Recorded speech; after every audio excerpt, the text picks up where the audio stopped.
Pagmulat ng mga mata ni Lando, ay naroon na siya sa isang kwarto. Nakahiga siya sa isang papag at hindi makakilos. Nakukumutan ang kanyang katawan ng kulay puting sapin mula sa kanyang dibdib hanggang sa kanyang mga paa. Tanging ang mga kamay at ulo lamang niya ang hindi natatabunan ng sapin. Hindi siya maagalaw at tila walang lakas ang kanyang buong katawan. Kumikirot din ng bahagya ang kanyang ulo at namamanhid ang ibabang bahagi ng kanyang katawan. Naaalala niya pa ang nangyari. May nakasalubong siyang binatilyo na payat ang pangangatawan. Nakangisi niya itong sinalubong sa kanyang paglalakad. Pinilit pang umiwas ng payat na binatilyo, subalit sinadya itong banggain ni Lando. Dahil malaki ang katawan ni Lando, natumba ang bata. "Ano ka ba? Hindi ka tumitingin sa nilalakaran mo ah," sigaw ni Lando, kasabay ng isang malakas na sipa sa hita ng natumbang binatilyo. Pinagpatuloy ni Lando ang paglalakad habang nakangisi.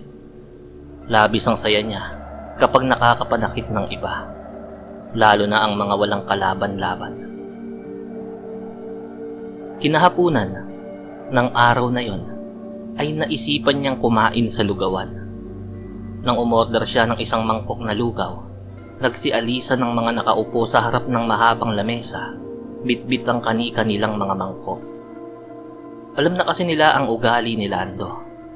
Kahit sino ang makursanadahan nito, ay walang pagdadalawang isip niyang ginugulpe. Palibhasa ay anak ng kasalukuyang kapitan. Walang nagrereklamo sa kanyang mga biktima. Sa kalagitnaan ng paghigop ni Lando ng lugaw, biglang may pumalo sa kanyang ulo mula sa likuran. Mahilo-hilo siyang bumagsak mula sa kinauupuan. Natanaw niya sa kanyang harapan ang payat na binatilyong kinursunada at sinipa niya kanina. Kasama nito ang kanyang tatay na may hawak na 2x2.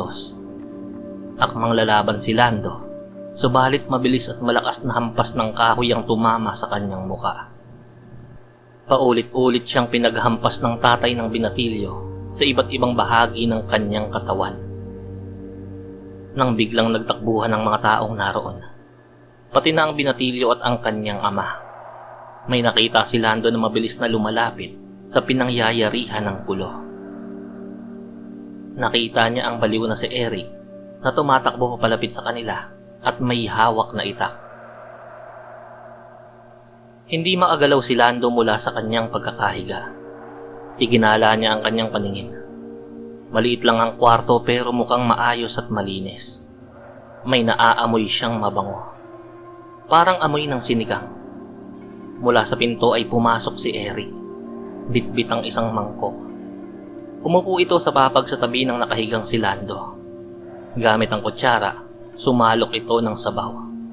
Higop ka ng sabaw para lakas ka na." Utal na boses ni Eric. Pilit na iniangat ni Lando ang kanyang ulo para abutin ng kutsarang inilalapit ni Eric sa kanyang bibig.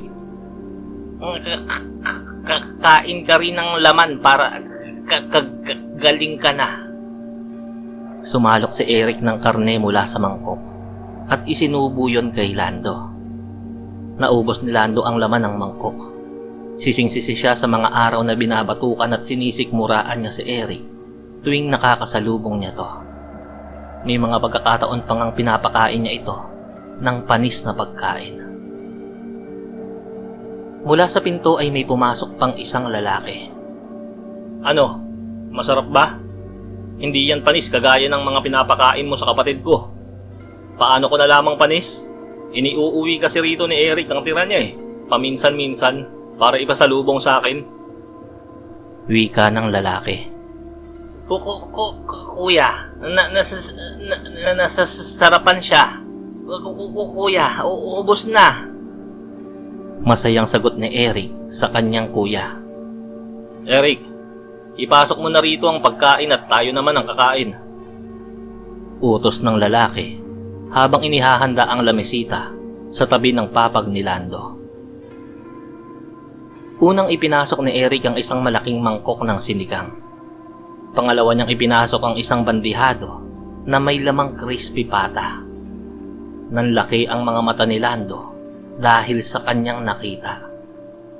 Ang crispy pata na nasa bandihado ay hindi paa ng baboy, kundi paa ng tao. Oh, bakit nagulat ka? Huwag kang magulat. Nasarapan ka rin naman sa pagkain sa sarili mong paa. Bitiw ng lalaki habang matalim na nakatingin kay Lando. Tinanggal ng lalaki ang kumot na nakatabon sa ibabang parte ng katawan ni Lando. Pilit na iniangat ni Lando ang kanyang ulo at kitang-kita niya. Putol na ang dalawa niyang binti. Nakatali na lamang ng benda ang pinagputulan nito. Gustong sumigaw ni Lando, subalit walang salitang lumalabas kundi mga ungol lamang. Oo nga pala, walang makakarinig sa mga pag-ungol mo rito dahil narito tayo sa bundok. Wika ng lalaki habang nilalantakan ng paa na inilutong crispy pata. Pero kung gusto mong tumakbo, hindi ka na namin nahabulin. Dugtong pa nito habang nagmamantika ang bibig. Kuya, di siya makakatakbo. Putol na paa niya. Sagot ni Eric habang masayang kinakain ang sinigang na paa ni Lando.